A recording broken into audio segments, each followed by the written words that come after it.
Um bom documentário para vocês e daqui a pouquinho a gente se encontra. Tente imaginar essa cena que seria surreal hoje em dia. Lula se reunindo em clima festivo com centenas de pastores evangélicos.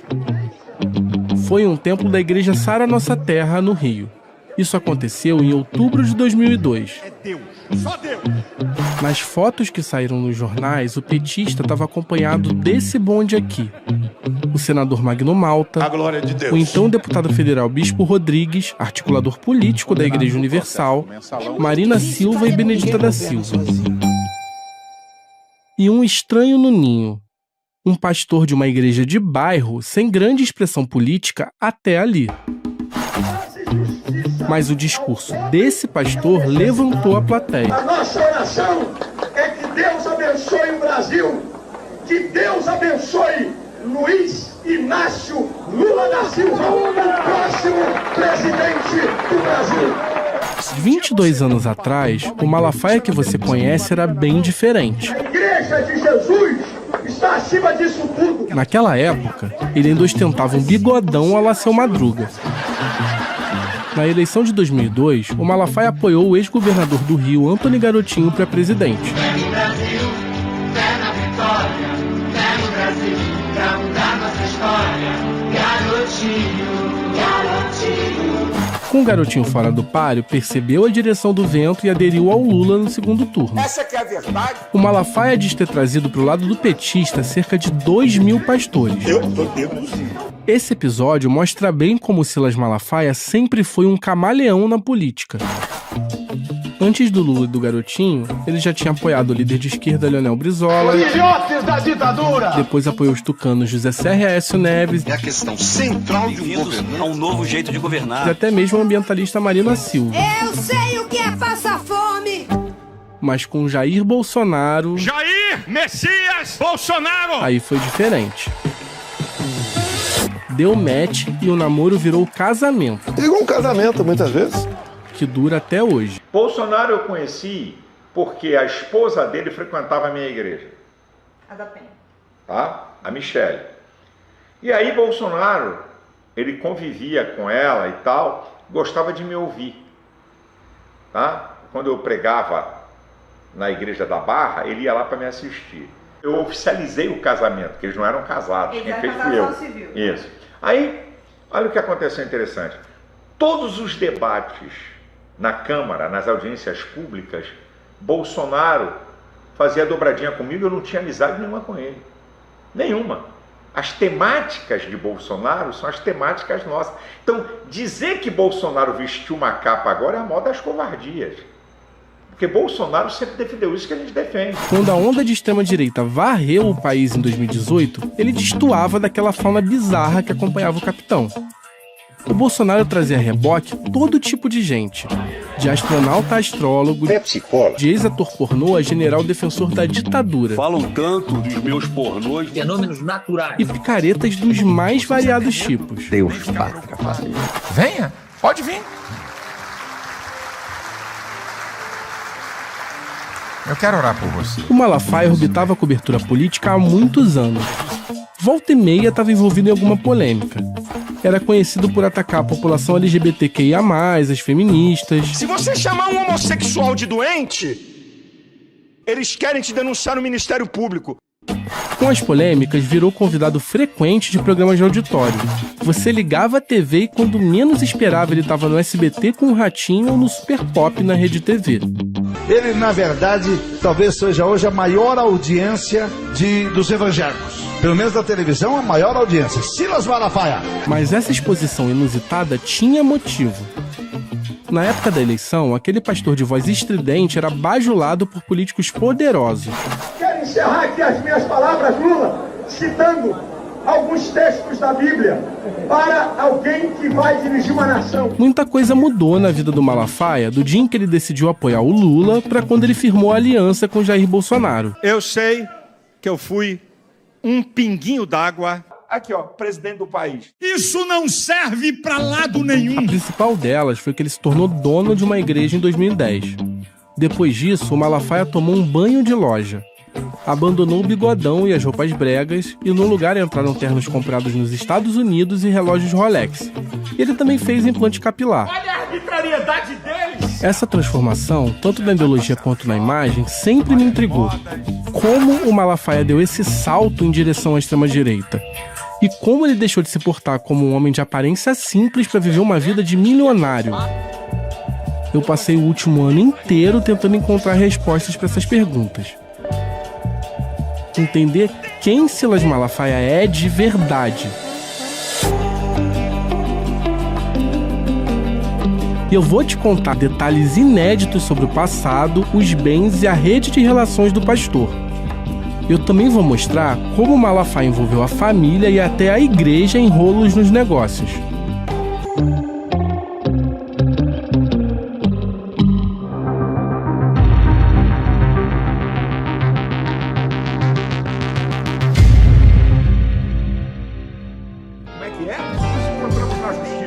Talvez você não saiba, mas a figura do Malafaia carrega muitas contradições. A principal delas está na vida financeira dele. Os relógios Rolex, os carros importados, o jatinho e tantos outros detalhes mostram um típico milionário. Mas os documentos que eu reuni contam uma história bem diferente. O patrimônio em nome da família Malafaia é bem distante do esperado para uma família rica. Glória a Deus! Depois de passar meses investigando, eu posso te contar que existe uma enorme confusão patrimonial entre a pessoa física do Silas Malafaia, as empresas dele e as entidades religiosas que o pastor controla. É bem difícil separar o que é de Deus e o que é de César nessa história. Ou melhor, o que é da igreja e o que é do próprio Malafaia. Eu passei a ser pastor de igreja a partir de março de 2010. Todo o meu patrimônio é anterior a isso. Eu era conferencista. Vendi mais de 15 milhões de livros, vendi mais de 2 milhões de palestras em DVD e recebi ofertas para dar palestras. Desde que eu sou pastor, meu patrimônio não aumentou uma vírgula. Livros, palestras, ofertas. O Malafaia diz que essa é a origem da fortuna dele. Mas tem uma grande distância entre o que o Malafaia diz e o que o Malafaia faz. Isso é outro lado da história. Não faltam fatos comprovados por documentos para mostrar isso. Eu fico rindo. Vai, levanta, vamos lá, levanta para ver se tem alguma coisa. Se eu roubei a igreja ou se me completei com dinheiro de igreja. Em mais de uma oportunidade, o Malafaia registrou em documentos oficiais que a renda dele é de cerca de R$1 milhão por ano. Se, como ele mesmo diz, o patrimônio dele não aumentou uma vírgula, para onde vão esses milhões do Silas Malafaia? Só a Receita Federal pode resolver inteiramente esse mistério. Mas eu consegui achar algumas respostas no passado do pastor. Por isso, precisamos voltar no tempo. Vamos conhecer esse Malafaia do Velho Testamento. Você quer saber o quê? O que você quer saber? Fala o que você quer saber da minha vida. Não tem medo, rapaz. Não roubei, não enganei, não tripudiei. Há muitos anos, o pastor Silas Malafaia se vende como alguém que veio de baixo e conquistou o sucesso na marra, pela graça de Deus. Tanto na vida religiosa quanto na financeira. Silas Lima Malafaia nasceu em 58 e é o quarto filho do casal Gilberto e Albertina Malafaia. Ele nasceu na Tijuca, tradicional bairro da zona norte do Rio, mas foi criado mesmo no Largo do Tanque, em Jacarepaguá, na zona oeste. Hoje, Jacarepaguá é uma área de expansão imobiliária do Rio, mas nos anos 60 era praticamente roça. Era tão isolada do coração da cidade que os novos baianos foram para lá montar uma comunidade alternativa onde gravaram o clássico Acabou Chorare.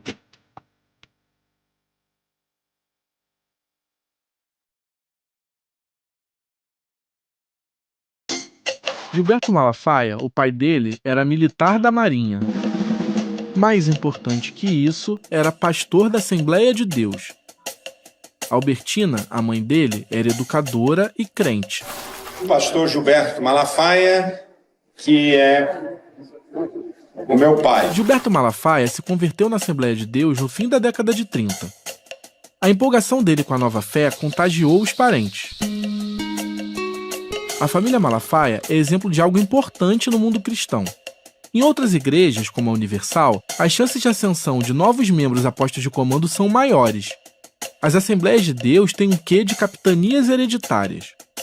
Pastores de renome muitas vezes deixam suas igrejas para os seus filhos. A minha família é uma família muito tradicional de pastores. Meu pai e seus irmãos, depois os filhos, né, eu e meus primos, e hoje meu filho e os filhos dos meus primos. O pai do Malafaia fundou a Assembleia de Deus em Jacarepaguá, que hoje está sob o comando do Silas Filho, neto do Gilberto e filho do Silas Malafaia. Então receba com um forte aplauso nosso pastor Silas Filho. Glória a Deus, a paz de Cristo, irmãos, amém? Silas Malafaia viveu uma infância pacata antes de se envolver com a igreja na adolescência. Eu vou chamar aqui a minha colega Juliana Dalpiva, colunista do ICL Notícias. Enquanto eu estava mergulhado no meio da papelada que ajudou a dar vida a essa história, a Juliana foi entrevistar o Malafaia. Ele marcou a entrevista no escritório dele na Taquara, no dia 21 de novembro de 2024. É lá que fica a sede de todas as empresas dele, do Império Malafaia. Funcionam nesse mesmo endereço a editora Central Gospel e a AVEC, entre outras empresas da família. Fica atrás da antiga casa do Fabrício Queiroz. Eu sou um cara de negócios, eu faço dinheiro, Lembra dele, né? Aquele assessor do Flávio Bolsonaro que operava a rachadinha no gabinete dele.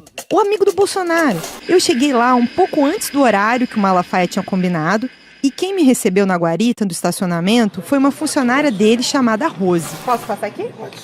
Obrigada. Você é? Rose. Vou levar vocês lá. Tá bom.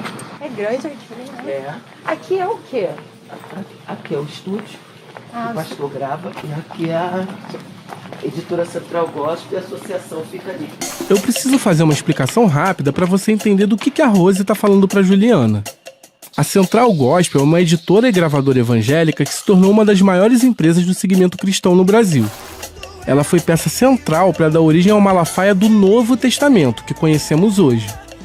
É ela que ele usa para justificar a imagem de um empresário bem-sucedido e, por consequência, de milionário. Vendi mais de 15 milhões de livros, vendi mais de 2 milhões de palestras em DVD e recebi ofertas para dar palestras. Mas só tem um problema nessa história toda. A Central Gospel está à beira da falência. Já a associação que a Rose se referia é a AVEC, sigla para Associação Vitória em Cristo. A instituição acompanha o pastor em toda a sua trajetória meteórica de crescimento no mundo evangélico e vai aparecer em vários rolos envolvendo a vida do Malafaia. Hoje, a AVEC é tratada como um braço da Igreja do Malafaia que faz ações de caridade. Na verdade, a entidade foi criada lá atrás para bancar o programa de TV dele. Ao longo dos anos, serviu também a outros objetivos menos republicanos. Agora vamos voltar para a visita da Juliana. Aquele dia estava para sair o indiciamento do Bolsonaro no inquérito da tentativa de golpe de Estado. E como o Malafaia é próximo do Bolsonaro, eu estava até me preparando para falar com ele sobre isso, revisando as minhas notas. Mas logo o Malafaia chegou e a secretária dele levou a gente para dentro de um escritório amplo. Quando a gente se acomodou para gravar a entrevista, uma das primeiras coisas que eu vi na mesa do Malafaia era um bloco de notas com o brasão da Presidência da República. Pronto? Agora podemos começar. E lá na Tijuca, vocês moravam onde? Eu morava onde minha mãe mora até hoje, no Largo do Tanque, Jacarepaguá. Largo do Tanque, Jacarepaguá. Minha casa do meu pai tem 60 anos. Minha mãe mora até hoje lá. É tudo aqui no Tanque. Tudo aqui, escola, tudo. Por esse trecho, você consegue ver que dá para definir o Malafaia como alguém que veio de uma família não muito abastada, estudou em escola pública a vida toda e morava em uma área periférica do Rio. Esse cenário não poderia estar mais distante do padrão de vida que o pastor construiu para ele e para sua família hoje em dia. O padrão de vida deles destoa bastante do que está registrado oficialmente como patrimônio. Eu fiz um pente fino nos cartórios. Só achei 4 imóveis em nome do Malafaia, da sua esposa e de seus 3 filhos, Silas Filho, Thalita e Thaísa. Também encontrei outros 3 apartamentos em nome da sua cunhada, Elba Alencar, que é CEO da Central Gospel. No papel, tudo isso vale apenas 7 milhões de reais. Talvez esse número pareça muita coisa para você, mas o Rio de Janeiro tem o metro quadrado mais caro do Brasil. É muito comum que um apartamento normal de 2 ou 3 quartos custe na casa do 1 milhão em várias áreas da cidade. Absurdo, vergonhoso! É um patrimônio compatível com uma família de classe média alta, nada que seja um sinal absurdo de riqueza. Nós trabalhamos e muito trabalho se perde. Uma figura pouco conhecida fora da Assembleia de Deus é essencial para fazer a ponte entre o menino de origem humilde e o pastor que ficou milionário. Foi ele quem pavimentou a estrada para que aquele Malafaia do Velho Testamento se tornasse um Malafaia do Novo Testamento. Virasse pastor, aparecesse na TV e conquistasse prestígio no mundo religioso. Eu tô falando do pastor José Santos, presidente da Assembleia de Deus da Penha, bairro da Zona Norte do Rio. É uma das congregações mais tradicionais do Rio. Estou aqui enquanto o senhor permitir, porque a igreja não é minha. Eu sou tomador de conta, né? Silas passou a frequentar a igreja na Penha quando o pai se tornou próximo do pastor Santos, em meados da década de 60. As famílias se tornaram amigas e o Gilberto Malafaia virou braço direito do pastor Santos. Foi dele que recebeu a missão de abrir um novo templo em Jacarepaguá. Os laços entre as duas famílias foram sacramentados por 2 casamentos. Samuel, irmão mais velho do Silas Malafaia, se casou com a filha mais velha do pastor Santos, a Elizabeth. Meu irmão mais velho é casado com a irmã mais velha da Elisete. Então, a gente já se conhecia por família, porque meu pai era o vice-presidente da igreja. Silas e Elisete começaram a namorar ainda no início da adolescência.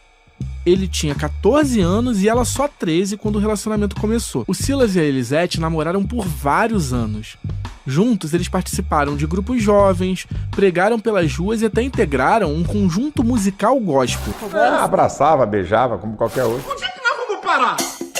O namoro virou casamento em 2 de fevereiro de 80.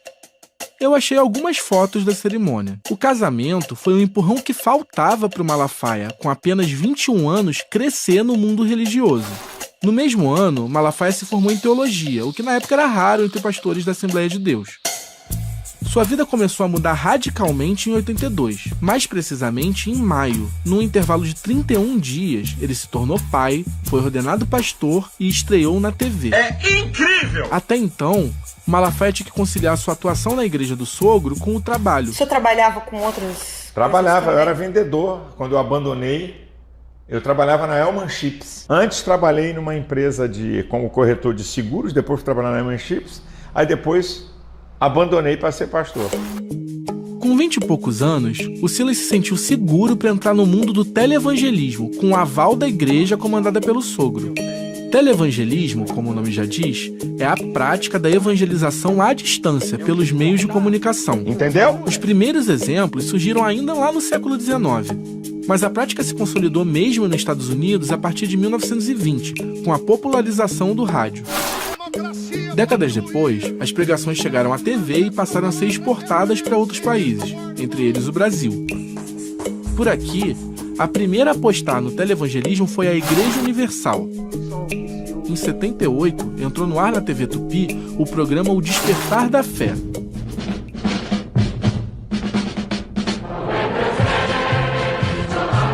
Ele era apresentado pelo bispo Edir Macedo, fundador da Igreja Universal, e pelo missionário R.R. Soares. Bom dia, Nordeste. Bom dia, Brasil. Estamos iniciando, pela graça de Deus, mais um programa, O Despertar da Fé. Mas voltando ao Malafaia, dá pra dizer que ele viu na TV o futuro. Ele mesmo conta isso na entrevista pra Juliana. A gente assistia naquela época, que era o programa mais famoso, o americano Jimmy Swaggart. Communism may go down. O comunismo cairá. But this will stand. Mas esta palavra permanece. Democracy may go down. Um monstro esse cara na televisão. A gente assistindo, uma vez eu falei pro meu sogro, um dia eu vou entrar nesse negócio aí. Eu não era pastor ainda, eu tinha 18 para 19 anos. Aí ele brincou, sonha, garoto, sonhar faz bem pra saúde. Com o aval da igreja e o apoio de amigos, o Malafaia passou a rodar as TVs do Rio para negociar a compra de um horário para o programa dele. Acabou fechando com a antiga TV Record, que deu origem ao que hoje é a CNT. Isso é uma vergonha, é uma aberração. Em 82, entrou no ar o programa Renascer, comandado pelo Malafaia. Eu acreditava que a televisão era um instrumento muito poderoso de comunicação e eu sentia que eu tinha uma vocação para chegar e fazer programa. E aos 23 anos eu entrei na TV. Quando fala dos primeiros anos do programa, o Malafaia sempre trata tudo como um grande perrengue. Eu sei o que eu passei para manter programa no ar. Vendi carro, não vendia mulher e filho porque não podia. Foi nesse contexto que o Malafaia fundou o que viria a ser a AVEC, que eu citei agora há pouco. O objetivo era reunir doações e ofertas para manter no ar o seu programa de TV. Essa narrativa do perrengue omite um nome crucial na trajetória dele: o de Sotero Cunha, Até mergulhar fundo na pesquisa sobre o passado do Malafaia, eu nunca tinha ouvido falar do Sotero Cunha. No Rio de Janeiro eu tenho um amigo que não pôde vir, o irmão Sotero Cunha. Vocês sabiam que uma vez eu me despedi na TV há 9 anos atrás e Deus tocou no coração desse irmão para ligar para mim e dizer o que está acontecendo? Não tem dinheiro. Esse irmão manteve durante um ano inteiro do bolso dele todo o pagamento do programa Renascer. E até hoje é um colaborador. Esse agradecimento foi feito na comemoração de 10 anos do programa Renascer. O Malafaia alugou um grande teatro em São Paulo para comemorar o aniversário do programa. O formato imitava o que tinha de mais sucesso em termos de TV naquela época. Parecia o Domingão do Faustão, sabe? Tá pegando fogo, bicho! Tinha banda, plateia e até iluminação especial. Ele alternava agradecimentos, chamava convidados e fazia discursos. Logo no início, recebeu a própria família no palco, o que rendeu um momento fofo. Quero apresentar, como eu costumo dizer na intimidade, a minha tropa. Voltando um pouco no tempo, até meados da década de 90, o Malafaia era pastor auxiliar na igreja do sogro e um televangelista de sucesso. Mas nada disso fez com que ele ganhasse dinheiro de verdade. Ele mantinha o programa no ar com doações recebidas pela VEC, doações como as do Sotero Cunha. A paz de Cristo para todos. Com mais doações, ele conseguia ter mais exposição na TV. Com mais exposição na TV, ele conseguia mais fiéis. Imagina um camarada desse com um boi inteiro na mão.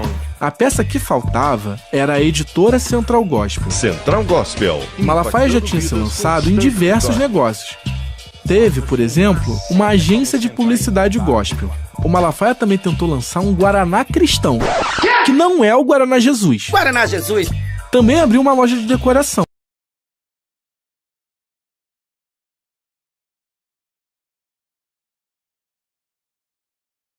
Você quer quebrar? Falei cerveja. Minha mulher nunca jogou na minha cara. Tudo mudou quando Silas Malafaia entendeu. Com mais fiéis, tinha uma reserva de mercado cada vez maior. Isso se provou verdade quando ele e a esposa Elisete fundaram a Central Gospel em 99. Central Gospel. Hoje a empresa vive momentos difíceis e luta contra a falência. Mas quando foi lançada, a Central Gospel foi um imenso sucesso. O Malafaia passou a cobrar dos fiéis para vender aquilo que ele já oferecia de graça na TV ou nas igrejas. Para adquirir esta e outras mensagens em vídeo, CD, cassete, DVD e livros, entre em contato com a Central Gospel. Central Gospel. Depois de um tempo, ele passou a lançar os livros de pastores americanos famosos. Também criou uma gravadora dentro da empresa, a Central Gospel Music. O Malafaia lançou os CDs de nomes importantes da música gospel. Mas o principal hit da Central Gospel foi a venda de Bíblias de estudo. Além dos textos sagrados, as Bíblias de estudo trazem explicações que ajudam os fiéis a interpretar as escrituras.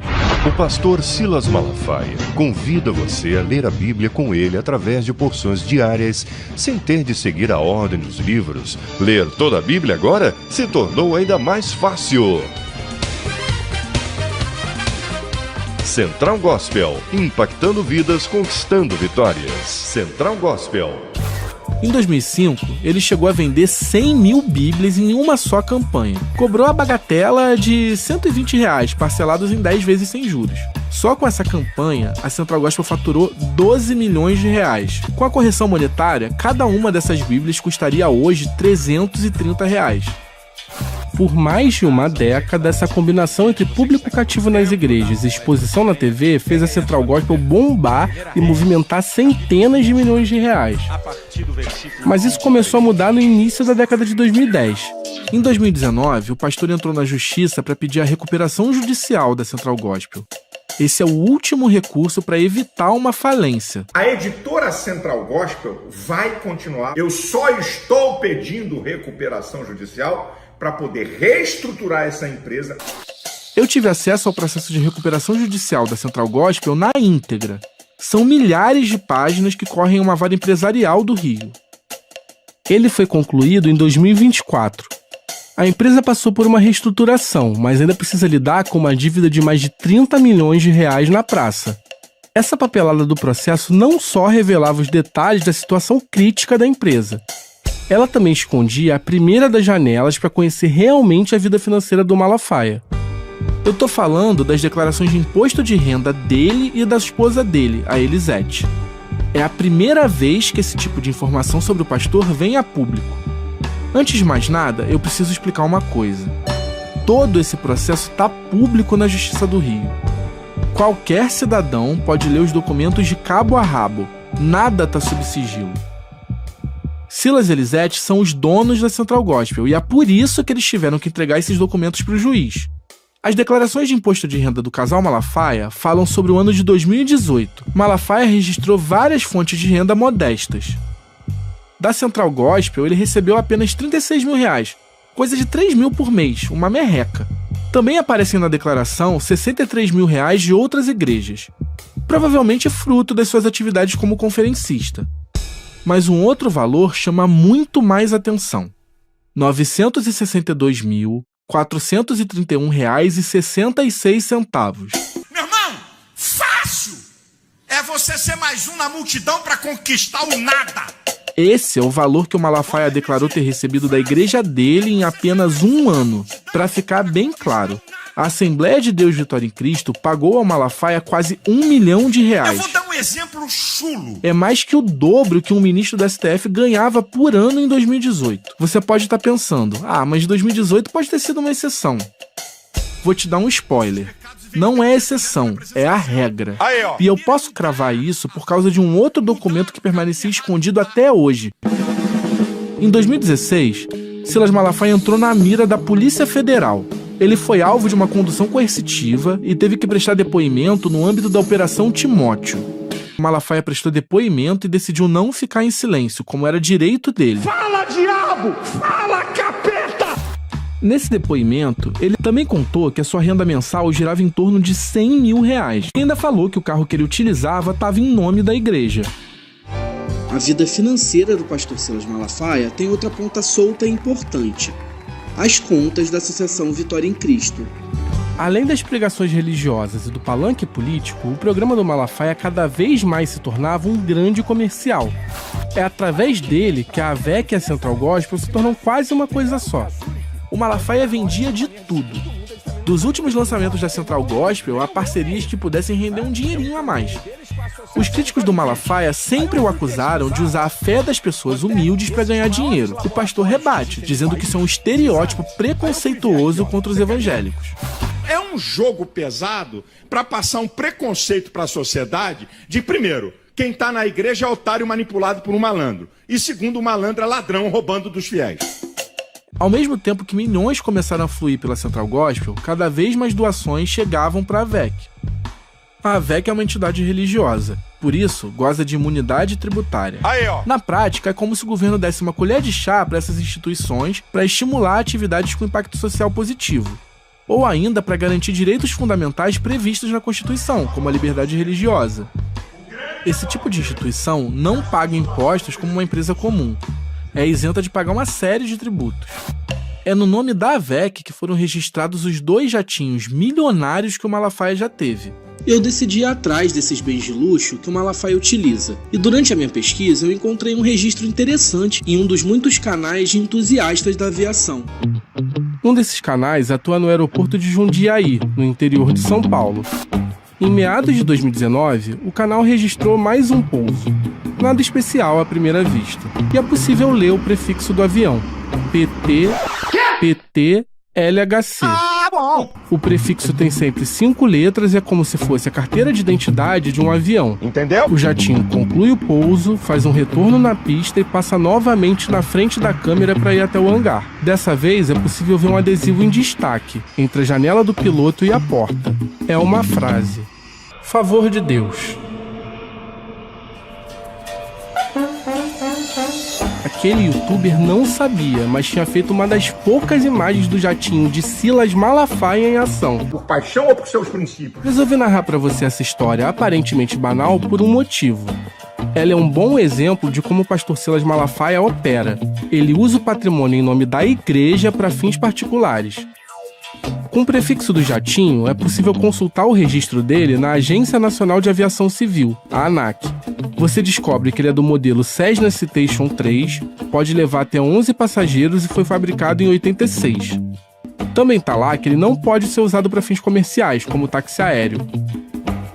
Mas o principal é o seguinte: apesar de ser usado rotineiramente pelo Malafaia, o jatinho não tá no nome do pastor. Ele foi registrado em nome da AVEC, a Associação Vitória em Cristo. A entidade movimenta dezenas de milhões de reais por ano, mas as contas dela são uma verdadeira caixa preta. Tem muitas menções do Malafaia ao jatinho, seja em entrevistas ou mesmo nas pregações dele. É impressionante. Toda vez que o Malafaia fala do jatinho, ele se irrita. O avião não é meu não, é do meu ministério. Tem nome da Associação Vitória em Cristo. Eu não sou dono do avião não. Eu não tenho dinheiro para comprar avião. Anos depois, em 2018, o jornalista Roberto Cabrini apertou o Malafaia sobre o jatinho numa entrevista para o SBT. E aí arrancou do pastor uma promessa curiosa. O senhor nunca usou avião para fins particulares? Não, eu uso para os fins da associação. Isso aí. E se um dia eu usar para meus fins particulares, é que eu vou pagar o combustível e as despesas do avião.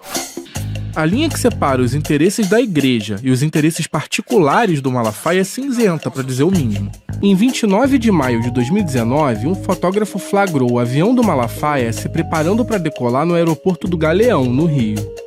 Naquele dia, ele saiu do Rio e foi até Fortaleza. Malafaia e a esposa dele, a Elisete, participaram de uma conferência na Igreja Batista Comunidade do Amor, hoje rebatizada como Igreja Seven. Esse aqui é o reverendo Munguba Júnior, que comanda a igreja, falando no culto daquele dia. Maravilha! Eu quero que você me ajude a receber nesse momento o pastor Silas Malafaia e a Elisete Malafaia. Vem aqui os dois, por favor. Essas atividades como conferencista rendem um bom dinheiro para o Malafaia. Quem ganha com isso? A igreja ou o próprio Malafaia? É difícil entender por que a associação de uma igreja precisa de um jatinho executivo, mas é mole entender por que um ricaço quer ter um. Quem vai querer ficar na fila de aeroporto quando o dinheiro deixa de ser uma preocupação, não é mesmo? E quando eu perguntei sobre isso pro Malafaia, ele me respondeu assim: Ô amigo, o avião foi feito para utilizar em questões espirituais, irmão. Eu, quando vou pregar, eu estou pregando. Sabe qual é a função da AVEC? Quer ler a função da AVEC? Promover a pregação do evangelho. Quando eu vou num culto, eu não vou para passear, eu vou para cumprir a minha função. Para os críticos do Malafaia, os jatinhos são um exemplo de ostentação. Mas ele responde assim: não tô nem aí para blogueiro e site de ímpio travestido de crente que vai meter o pau. Pode falar! Na escola de teologia de Silas Malafaia, fiel que questiona práticas de corrupção dentro da igreja é fulminado por Deus. Simples assim. Não toque ungido de Deus. Rapaz, aprenda isso. Eu já vi gente morrer por causa disso, irmão. Irmão, já vi gente morrer. Eu tô falando aqui. Eu já vi gente morrer. E não bastou falar que já viu gente morrer. Como sutileza não é a especialidade da casa, o Malafaia resolveu ser ainda mais direto para terminar essa pregação. Meu irmão, não toma atitude contra a pastor. Não entra nessa furada, não vai. Se ele vir contra mim, ele vai perecer. Se ele vir contra mim, Deus vai tirar a vida dele. Esse culto foi transmitido nas redes sociais da igreja. A fala do Malafaia causou indignação e acabou virando tema de críticas na imprensa. Pastor... É muito séria mesmo, muito sério isso que o senhor está falando. A reação fez ele recuar e até apagar o vídeo. Mas a internet não perdoa e é fácil encontrar esse trecho até hoje. Essa visão de mundo talvez ajude a explicar por que o Silas Malafaia se sente à vontade para usar a igreja dele e a AVEC como quer, inclusive para colocar nelas e não no CPF dele boa parte do patrimônio que ele utiliza. Até os carros da família ficam em nome da igreja ou da associação. Certamente os fiéis da igreja, os doadores da AVEC, não sabem que essas entidades são usadas para isso. Mas essa não é a única coisa que a família Malafaia omite em relação à AVEC. Não mexe comigo, não. Em 2013, a Receita Federal sacou que tinha alguma coisa errada nas contas da entidade do Malafaia. Abriu um processo e intimou a AVEC a apresentar uma série de documentos, entre eles os livros caixa. É neles que são registradas as receitas e as despesas da entidade.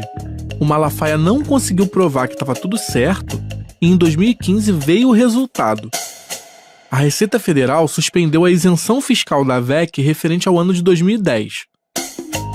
E pior, multou a entidade em mais de 25 milhões com base no valor de impostos que ela deveria ter pago se não tivesse imunidade tributária na época.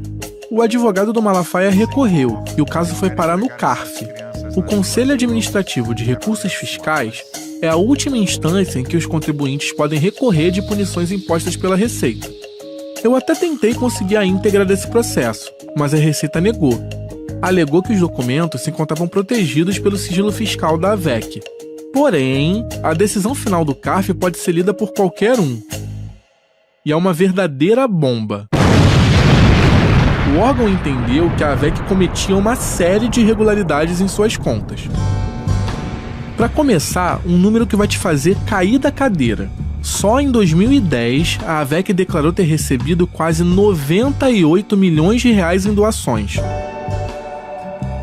Hoje, isso seria o equivalente a 215 milhões de reais. A Receita mandou a AVEC apresentar os comprovantes de doações acima de 100 mil reais. Segundo os auditores, só esses valores acima de 100 mil reais representavam 60% de tudo que a AVEC recebeu em 2010.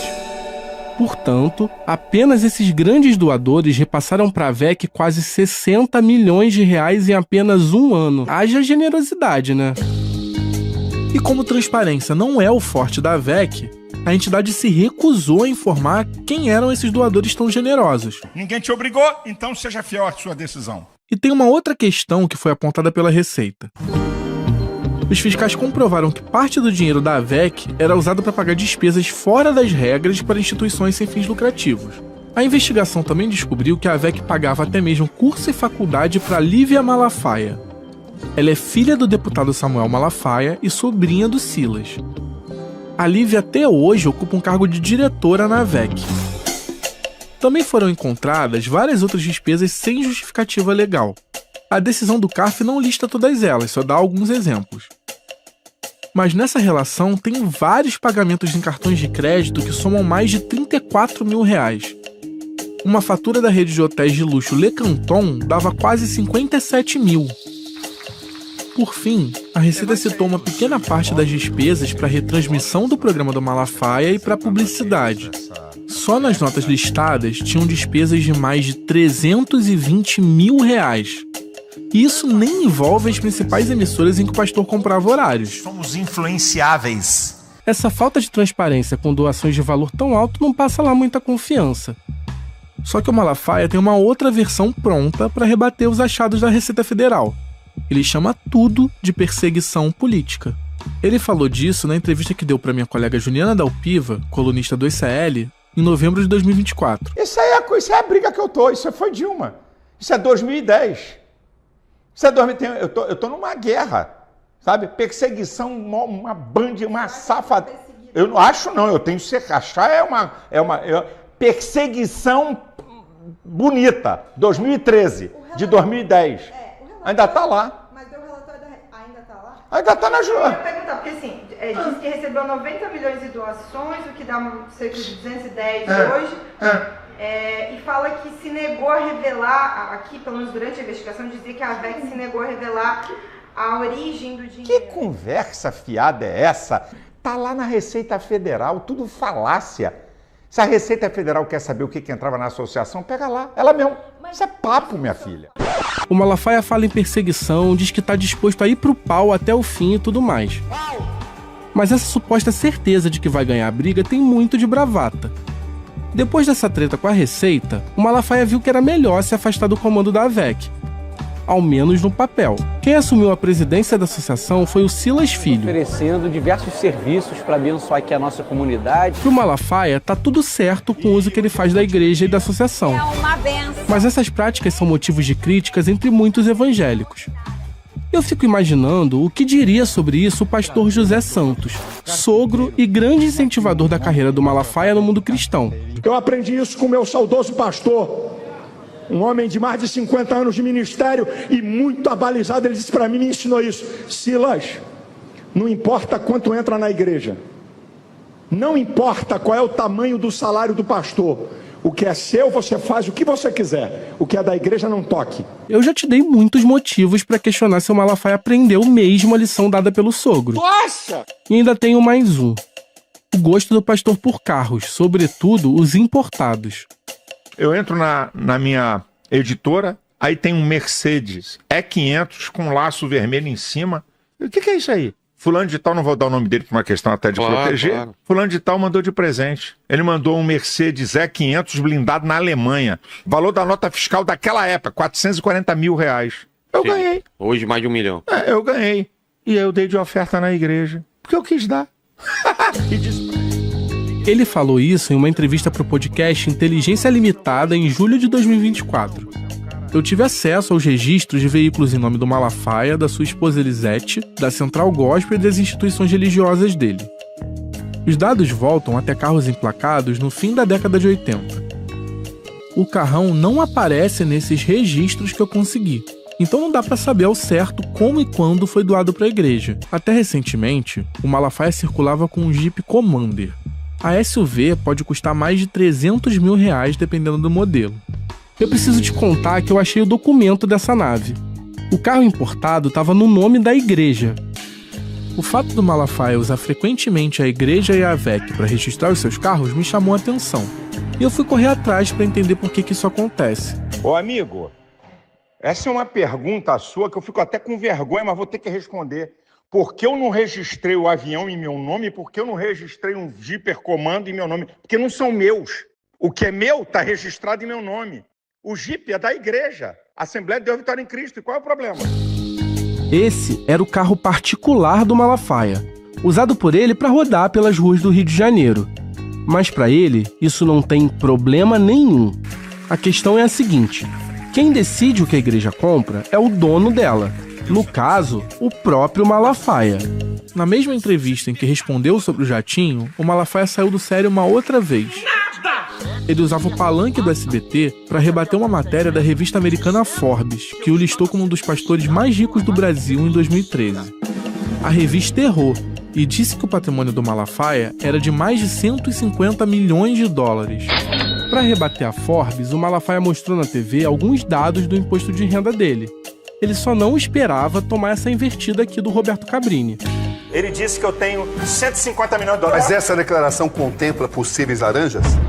Como? Como é que eu vou usar laranja para esconder 150 milhões de dólares? Ficou nervoso. Eu não achei nenhuma pessoa atuando como laranja do Malafaia. Mas como os carros e os jatinhos exemplificam bem, é um fato que parte dos bens particulares do pastor são colocados em nome da Assembleia de Deus Vitória em Cristo e da AVEC, e não no nome dele. Essa vida de luxo, com jatinho, carros importados e milhões fluindo de um lado para o outro, hoje é usada pelo Malafaia como propaganda. Ajuda a fixar a ideia de que quem contribuir financeiramente com ele vai ter a ajuda de Deus para conquistar o sucesso financeiro. Agora, você já conhece quem Silas Malafaia é de verdade. Sabe das contradições, da vida financeira cheia de histórias mal explicadas e das posições políticas controversas, para dizer o mínimo. Ele não foi indiciado!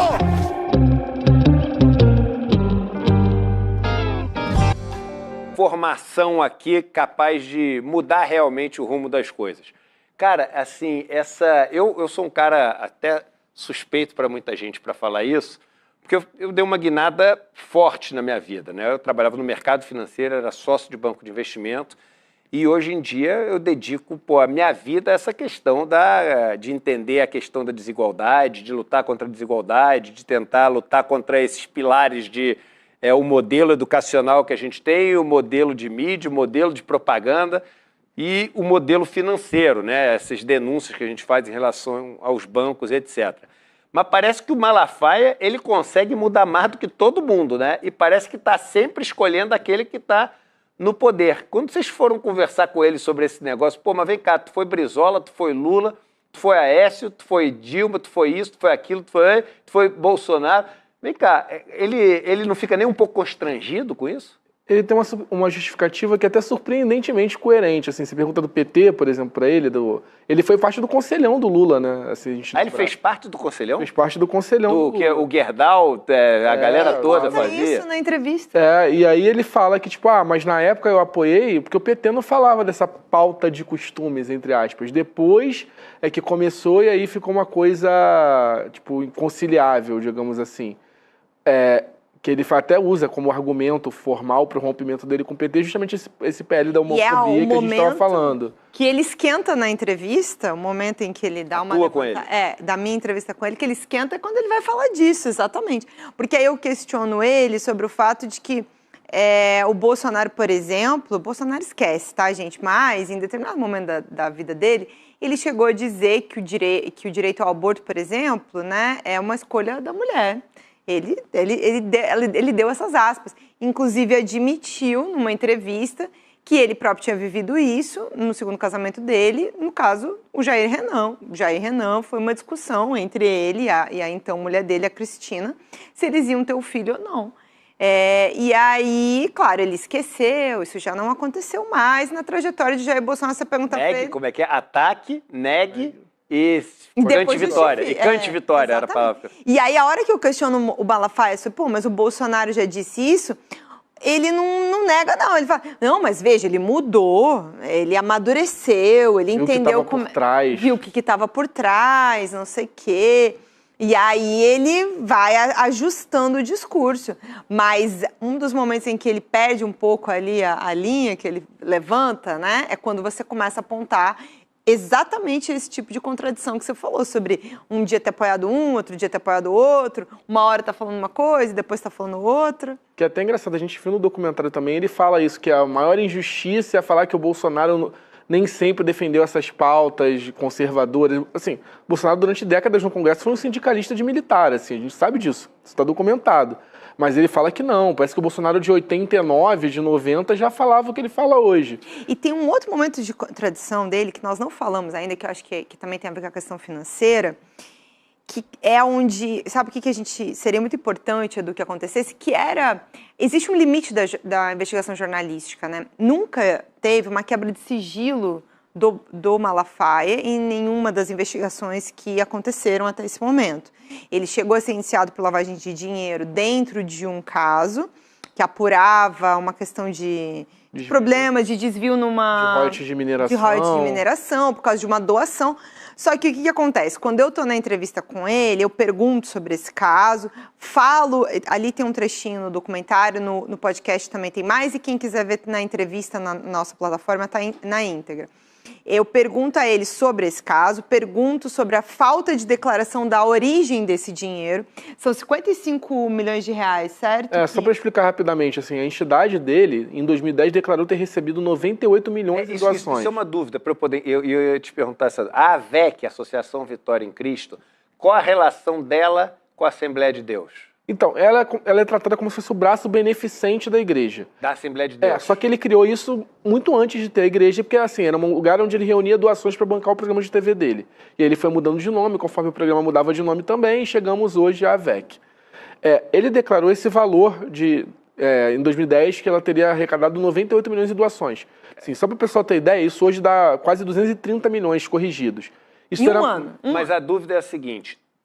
Todos os templos da Assembleia de Deus no Brasil, tudo que entra passa pela AVEC? Não, só da igreja dele, que a igreja dele é uma Assembleia de Deus à parte, né? Essa é a minha dúvida. Então, só da dele foram 98 milhões? Em doação, mas isso não é nem para a igreja, isso é para a entidade, é para a obra da entidade. Não é da igreja. Não é da igreja? Não é só da entidade? Não é dízimo só da entidade. Não é dízimo. Pra você ter ideia, isso era maior do que o orçamento de assistência social de várias capitais do Brasil naquele ano. Assim, Porto Alegre, Fortaleza, gastaram menos em assistência social do que ele arrecadou com a entidade. E aí, ele sempre fala, e fala até hoje, está nas entrevistas, está nos áudios que ele mandou, porque a gente arrecadava valores pequenos por boleto bancário dos fiéis e tal, tudo mais. Essa era a justificativa dele. Só que a Receita descobriu que desses 98 milhões, 60% mais ou menos vinham de doações acima de 100 mil reais, que ninguém sabe a origem, ele se recusou a informar a origem para a Receita e que, inclusive, tem doações em dinheiro vivo. E aí eu vou até explicar para as pessoas que estão nos assistindo, porque o Malafaia ele tenta brincar, tenta fazer confusão com os conceitos para poder, na cabeça das pessoas, criar uma confusão matemática. Então, o que ele argumenta naquele vídeo que ele diz que vai explicar tudo? Ele fala assim, olha só, se tem, eu vou inventar aqui, 100 mil pessoas que doaram, se 60% doou mais de 100 mil, a gente está falando que 60 mil pessoas vão ter doado 100 mil. Então, só isso Não é isso que está dizendo. O que está dizendo é o seguinte, que 60% deste valor inteiro foi doado com doações de mais de 100 mil reais. Então, se você tiver uma doação, que vamos supor, se o total são 100 milhões, arredondando, se tem uma doação de 60 milhões, já está feita a conta. Você só precisa de uma doação, porque aí 60% deste valor foi com doações acima de 100 mil reais. Então, ele faz essas artimanhas para confundir a cabeça das pessoas e tentar desmontar o negócio, entendeu? Que não tem nada de errado o que o Igor falou. Não identificadas e até do exterior. Doações que também vieram do exterior. Doações do exterior e doações em dinheiro vivo, que inclusive, a gente estava contando a coisa dos áudios, para além da reação e tudo mais, é um ponto importante. É a primeira vez que ele admitiu que ele, de fato, recolhia doações em dinheiro vivo para a entidade dele. Na entrevista, para mim, ele tenta dar uma ele fugida. Ele sempre negou. Ele negou, ele fala, não, mas não era dinheiro na mão, era boleto. E aí, quando ele é confrontado com isso de novo, ali nos últimos dias antes da reportagem sair, aí ele admite, não, mano, o que era de dinheiro vivo é muito pouca coisa. É muito e aí, quem vai falar agora, eu dei um tapa aqui no microfone, vocês em casa devem ter ouvido um assim, né?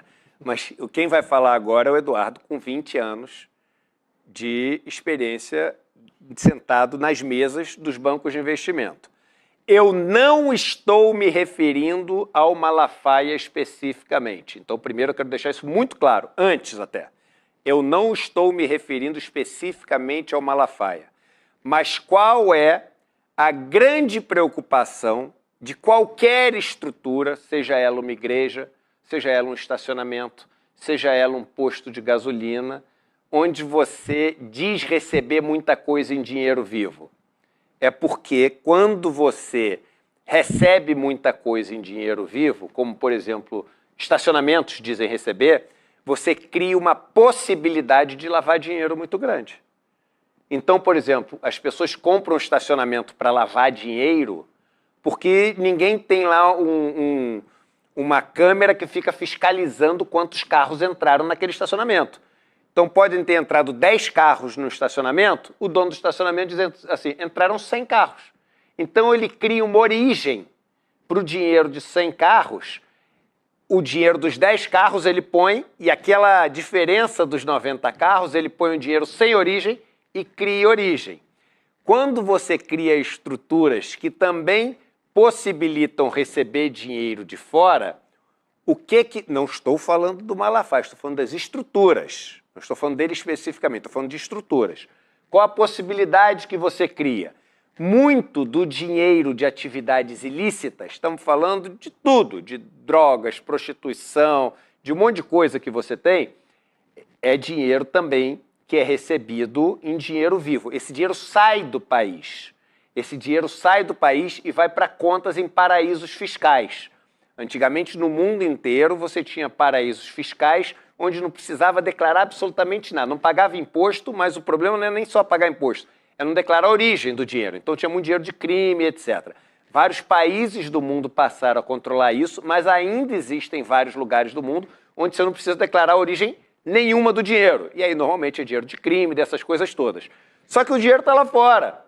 E o negócio de muitas pessoas que cometem o crime, os negócios deles, a influência dele, a necessidade do dinheiro está aqui. Então o cara quer comprar o iate aqui. O cara não quer comprar o iate numa ilha que fica lá no Mediterrâneo. O cara quer comprar o iate aqui. Então ele precisa trazer o dinheiro de volta. Então muitas vezes o dinheiro que a gente vê entrando como se fosse um dinheiro estrangeiro em várias estruturas, não é um dinheiro estrangeiro. É um dinheiro brasileiro, ilegal, que saiu e entrou de novo no país para poder fazer as atividades, só que de uma maneira legalizada. Entendeu? Eu não quero fazer nenhuma acusação, porque a gente não tem uma base para dizer que ele recebeu dinheiro de modo ilegal. A gente não sabe exatamente a origem. Como a gente não sabe a origem. Eu falei, fiz questão do disclaimer. É que eu quero dar uma outra informação com relação a isso. A gente não tem como dizer que o dinheiro que ele recebe é de uma origem suja, porque justamente ele nunca disse de onde veio essa origem. Ele fala que é doação. Mas ele comprou um apartamento nos Estados Unidos em algum momento. Ele também vendeu esse apartamento em algum momento. Isso surgiu nas entrevistas, ele disse que declarou.